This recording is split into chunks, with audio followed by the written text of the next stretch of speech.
নবীজি শাবানের পুরো মাস প্রায় রোজা রাখতেন, কয়েকটা দিন বাদে, শেষের কয়েকটা দিন বাদে প্রায় পুরো মাস রোজা রাখার চেষ্টা করতেন। নবীজি সাল্লাল্লাহু আলাইহি সাল্লামের অত্যন্ত আদরের একজন সাহাবী যায়েদ রাদিয়াল্লাহু তাআলা আনহু, তার ছেলে ওসামা ইবনে যায়েদ, নবীজি সাল্লাল্লাহু আলাইহি সাল্লাম নাতির মতো আদর করতেন, স্নেহ দিতেন, ছোট মানুষ ছিলেন। ওসামা ইবনে যায়েদ রাদিয়াল্লাহু তাআলা আনহু তিনি বলেন, আমি নবীজি সাল্লাল্লাহু আলাইহি সাল্লামকে জিজ্ঞাসা করলেন, হে আল্লাহর রাসূল, আপনাকে দেখি আপনি শাবানে যত রোজা রাখেন অন্য কোন মাসে এত রোজা রাখেন না, কারণটা কি? হেতু কি? এই মাসে এত বেশি রোজা রাখার কারণটা কি? রোজার মাস তো রমজান মাস, কিন্তু শাবানে আপনি বেশি বেশি রোজা কেন রাখেন? নবীজি সাল্লাল্লাহু আলাইহি সাল্লাম তখন ওসামা ইবনে যায়েদ রাদিয়াল্লাহু তাআলাকে বলেছেন দুটি কারণ। কটি কারণ? মনোযোগ দিয়ে শুনতে হবে কিন্তু। এই হাদিসটাই আপনি বাসায় গিয়ে আপনার মায়ের সাথে, আপনার স্ত্রীর সাথে, আপনার বন্ধু বান্ধবের সাথে যেন শেয়ার করতে পারেন, সেভাবে মনোযোগ দিয়ে শুনবেন। ওয়াজ মাহফিলের কথা বেশিরভাগই হারায় যায়, হারায় গেলে চলবে না ভাই। আমি কষ্ট করে ঢাকা থেকে আসছি, আমার ভাইয়েরা কষ্ট করে আয়োজন করেছেন, আপনারাও কষ্ট করে আসছেন, সার্থক হতে হবে, এখান থেকে নিয়ে যেতে হবে। হাদিসটা ভালো করে মনে রাখবেন। নবীজি সাল্লাল্লাহু আলাইহি সাল্লাম শাবান মাসে বেশি বেশি রোজা রাখতেন দেখে তার আদরের সাহাবী, নাতির মতো স্নেহ করতেন যাকে, ওসামা ইবনে যায়েদ রাদিয়াল্লাহু তাআলা আনহু, তিনি প্রশ্ন করেছেন কাকে? নবীজিকে। কি প্রশ্ন করেছেন? যে হে আল্লাহর রাসূল, আপনাকে শাবানে এত বেশি রোজা রাখতে দেখি অন্য কোন মাসে এত নফল রোজা আপনি রাখেন না, কারণটা কি? তখন নবীজি কয়টা কারণ বলেছেন? দুইটা কারণ। নাম্বার 1, তিনি বলেছেন যাকা শাহরুন ইয়াগফুলুন নাসু বাইনা রজব ওয়া রমাদান। শাবান মাসের দুই ধারে, দুই প্রান্তে দুটি মাস আছে, যে দুটি মাস অনেক মহিমান্বিত, মর্যাদাপূর্ণ। শাবানের আগের মাসটার নাম কি ভাই?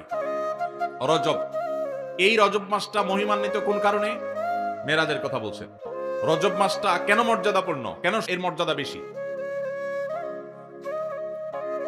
দেখেন, এত বড় মাহফিলে দুই চারজন মানুষও জানেন না, দুই চারজন মানুষও জবাব দিতে পারেননি, একজন থেকেও আসে নাই অডিয়েন্স থেকে, স্টেজ থেকে এক ভাই বলেছেন। দেখুন, রজব মাসের মর্যাদার কারণ হলো সম্মানিত 4টি মাস আছে। কোরআনে আল্লাহ তাআলা সূরা তাওবায় একাধিকবার এই সম্পর্কে আলোকপাত করেছেন। আল্লাহ বলেছেন, ইন্না আইদ্দাতাশ শুহুরি ইনদাল্লাহি 12 শাহরান ফি কিতাবিল্লাহি ইয়াওমা খালাকাস সামাওয়াতি ওয়াল আরদ মিনহা আরবাআতুন হুরুম। বছরে 12টি মাসের মধ্যে 4টি মাস আছে সম্মানিত, মর্যাদাপূর্ণ। আল্লাহ এগুলোকে সম্মান দিয়েছেন, বিশেষ মর্যাদার মাস। রমজান তো সবচেয়ে শ্রেষ্ঠ মাস আছেই, রমজানের পরে মর্যাদার বিচারে সম্মানিত মাস কয়টা? এই 4টার মধ্যে নবীজি সাল্লাল্লাহু আলাইহি সাল্লাম সহিহ বুখারীতে এই 4 মাসের ব্যাখ্যা বর্ণনা করতে গিয়ে তিনি বলেছেন সালাতুন মুতাওয়ালিয়াত। এই 4টার মধ্যে 3টা হলো ধারাবাহিক, জিলকদ, জিলহজ, মুহররম, আর চতুর্থ মাসটা হলো ওয়ারাজব মুদর আল্লাযী বাইনা জুমাদা ওয়া শাবান, এই যে রজব মাসটা। তাহলে রজব মাসটা সম্মানিত 4 মাসের একটা, সেজন্য এই মাসটা মূলত মহিমান্বিত। এই মাসে নবীজি সাল্লাল্লাহু আলাইহি ওয়াসাল্লাম মেরাজ হয়েছে বলে অনেক ইতিহাসবিদগণ বলেছেন, আবার অন্য মাসে হওয়ার কথাও আছে, কিন্তু আসল তাৎপর্যের কারণ হলো রজব মাসটি হলো সম্মানিত 4 মাসের একটা। এটাও আমরা অনেকেই প্রথম শুনলাম জীবনে। যাই হোক, সে বিষয়ে কথা বলা আমার উদ্দেশ্য নয়। তো উদ্দেশ্য হলো যে ওসামা ইবনে যায়েদকে নবীজি বলেছেন যে শাবান মাসটার আগের মাসটা হলো রজব, যেটা সম্মানিত 4 মাসের একটা মর্যাদাপূর্ণ মাস। আবার শাবানের পরের মাসটা কোনটা? রমজান, সেটা হলো বছরের সবচাইতে সেরা মাস। তো নবীজি বলেছেন দুইটা মর্যাদাপূর্ণ মাসের মধ্যবর্তী শাবান মাসে মানুষ আমল ইবাদত না করে অবহেলা বেশিরভাগ মানুষ কাটায়। বেশিরভাগ মানুষ অপেক্ষা থাকে রোজা কবে আসবে, তখন কোরআন তেলাওয়াত শুরু করব। রমজান কবে চাঁদ দেখা যাবে রমজানের, তখন নামাজ ধরবো। রমজান কবে শুরু হবে, তখন থেকে আমি তারাবি পড়া ধরবো, ভালো কাজ করা ধরবো। শাবান মাসে মানুষ রমজানের ক্ষণগণনা, দিন গণনা করতে থাকে, অবসর থাকে, অলসতা করে, অবহেলা করে। নবীজি বলেছেন মানুষ যেহেতু অবহেলা করে, এই জন্য এই সময়টাতে আমি বেশি বেশি নফল রোজা রাখি, কারণ যেই সময়টাতে মানুষ অবহেলা করে ওই সময় ইবাদতের আলাদা গুরুত্ব তৈরি হয়। ভোর রাতের সময় সবাই ঘুমায় থাকে, এই জন্য তখন তাহাজ্জুদ পড়লে সওয়াব বেশি। হুজুরের সবাই সালাম দেয়, রিকশাওয়ালা বেচারারা কেউ সালাম দেয় না। আপনি যা রিকশাওয়ালাদেরকে আসসালামু আলাইকুম বললেন কেন? কারণ তারা অবহেলিত, তাদেরকে মানুষ সালাম দেয় না। তাহলে তাদেরকে সালাম দিলে, হুজুরের সালাম দিলে যে সওয়াব হতো তার চেয়ে সওয়াব বেশি হবে, কারণ অবহেলিত, এদেরকে কেউ সালাম দিচ্ছে না। একজন গরিব মানুষ, একজন অভাবী মানুষ, সিএনজি চালক, তার গাড়িতে উঠছে, মুসলমান হলে তার আচরণ হবে উঠে বসেই আসসালামু আলাইকুম। চেষ্টা করা যাবে না ইনশাআল্লাহ। শাবান মাসে মানুষ অবহেলিত থাকে, সেজন্য এই মাসে আমলের গুরুত্ব বেশি। অতএব যেই কাজটা মানুষ অবহেলিত করে, গাড়িতে উঠার পর চালককে সালাম দিবেন আসসালামু আলাইকুম করে। যে মালিক গাড়িতে উঠে বসে চালককে সালাম দিতে পারেন, সেই মালিকের মধ্যে অহংকার নাই ইনশাআল্লাহ, তিনি বিনয়ী মানুষ। আল্লাহ আমাদের সব ভাইদেরকে বিনয়ী হওয়ার তৌফিক দান করুন। দ্বিতীয় কারণ তিনি বলেছেন কেন তিনি এই মাসে বেশি রোজা রাখেন, ওই যে ওসামা ইবনে যায়েদ রাদিয়াল্লাহু আনহু দুইটা কারণ বলেছেন। এর মধ্যে একটা হলো শাবান মাসটাতে মানুষ আমল ইবাদত একটু কম করে, কারণ রমজান আসবে আসবে বলে অপেক্ষা করে, সেজন্য তিনি এই মাসে বেশি বেশি আমল করেন, কারণ অবহেলার টাইমের আমলের গুরুত্ব একটু বেশি। দ্বিতীয় কারণ হলো তিনি বলেছেন ওয়া হুয়া শাহরুন তুরফাউ ফীহিল আমালু ইলা রাব্বিল আলামিন। শাবান মাসে বান্দার আমলনামা আল্লাহর কাছে উপস্থাপন করা হয়, ফেরেশতারা রিপোর্ট জমা দেয়, ফাউহিব্বু আন ইউরফা আমালি ওয়া আনা সাইম, নবীজি বলেছেন আমি চাই আমার আমলনামা যখন ফেরেশতাদের কাছে পেশ করা হবে তখন আমি যেন রোজাদার থাকি। কারণ আপনি কোথাও চাকরি করেন, সিরিয়াস ডিউটি করেন, একবারও আপনার বস আসে না, একটু মোবাইলটা মাত্র হাতে নিছেন ফেসবুকটা টিপার জন্য, আর তাকায় দেখেন পিছে দিকে বস এসে দাঁড়ায়, মেজাজটা কেমন লাগবে বলেন? খারাপ লাগবে না? আর আপনি অন্য সময় যাই করেন না করেন খুব সিরিয়াস মুডে কাজ করতেছেন, পিছনে তাকায় দেখেন মালিক এসে দাঁড়ায়, বলে যেটা শান্তি হয়ে যাবে না? যাক মাশাআল্লাহ, এই বেচারা এসে আমরা যখন কাজে দেখবে বলবে বাবা খুব ভালো মানুষ, তো বেতন বাড়বে, তাই না?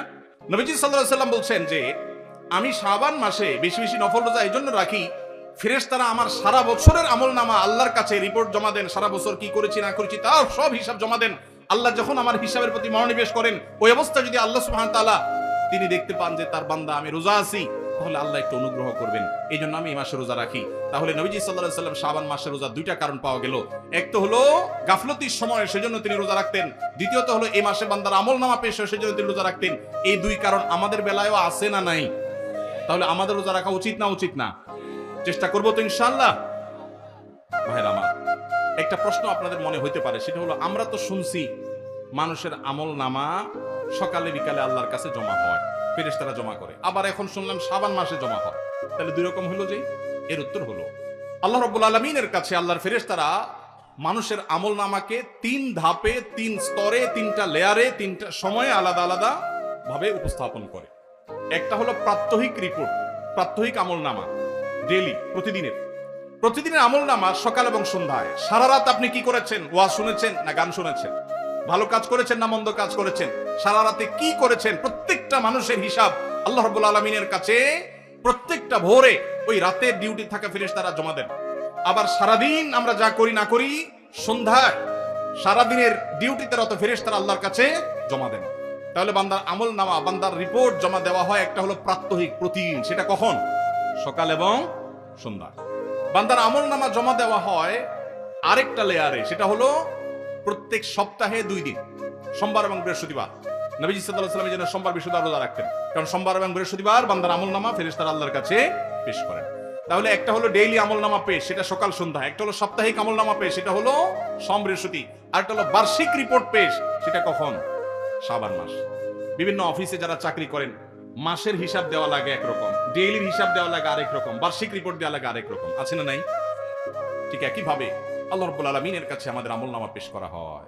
ভাইরা আমার, সেজন্য এই রিপোর্ট জমা দেওয়ার সময়গুলোতে বান্দা বিশেষভাবে আমলে মনোযোগী হবে। এইজন্য আল্লাহ তাআলা বলেছেন কোরআনে কারীমে ওয়াসাবিহুহু বুকরাতাও ওয়া আসীলা, সকাল সন্ধ্যা আল্লাহর তাসবিহ পেশ করুন। নবীজি সাল্লাল্লাহু আলাইহি সাল্লাম সকাল সন্ধ্যা বিশেষ তাসবিহ পেশ করতেন, জিকির আজকার করতেন, দোয়া করতেন, আমল করতেন, কারণ এই যে আমল জমা দেওয়া হয়। আবার সোমবার বৃহস্পতিবার রোজা রাখতেন, কারণ আমলনামা জমা দেওয়া হয়। আবার শাবান মাসে বেশি রোজা রাখতেন, কারণ আমলনামা জমা দেওয়া হয়। তাহলে আমলনামা জমা দেওয়ার 3টা লেয়ার আছে, মনে থাকবে তো ইনশাআল্লাহ?